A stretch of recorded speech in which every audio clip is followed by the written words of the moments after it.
brings up this question in chat right now. Says, is there any way to think of preventing the access issue that people can't afford to play anymore, or play a card game seriously if they can't afford to collect the deck? Yeah, no, this is a great question, because Axie's certainly seen this from the appreciation of their core native tokens, both SLP and Axis. So there's a couple of mechanisms that we think we can leverage within this game economy to help mitigate against that. But the reality is we're still very early in developing out any kind of gameplay formally that like Axie has, for example. So just like Cardano got to learn from Ethereum's success, our goal is to say, look, we're going to build this right. We're going to build this in a way that is sustainable to the core vision, which is accelerating the adoption of crypto worldwide. It doesn't work if we're only focused on a small group of people that can afford it. I took the same approach with the Buffy Bot publishing projects, right?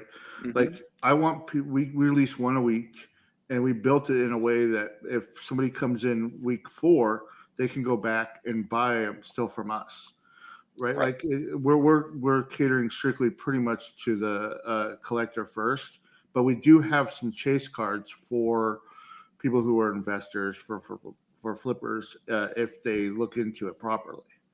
Right. Like, Right. So, so it's I mean, definitely a I think balance. that the core answer to that question is you want to make sure that your game pieces, so the NFTs themselves, as well as your tokens, don't have wild volatility outside of the number of users within your ecosystem. So the problem with Axie is, like, your supply and demand got way out of whack. So there's a ton of people who want to play it, but the supply of, like, getting things out there is not catching up with that. And so you have this, general market economics, which says, like, hey, demand has increased, but supply has not increased. So it just forces the prices up of everything. So for us, we're more focused on how do we help understand that whole underlying economy.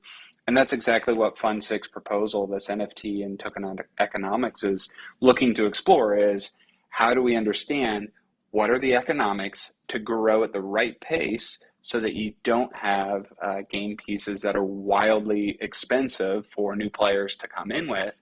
And then there's also other mechanisms that you can use. And so those are part of the things that we hope to kind of discuss and bring formally to the whole community.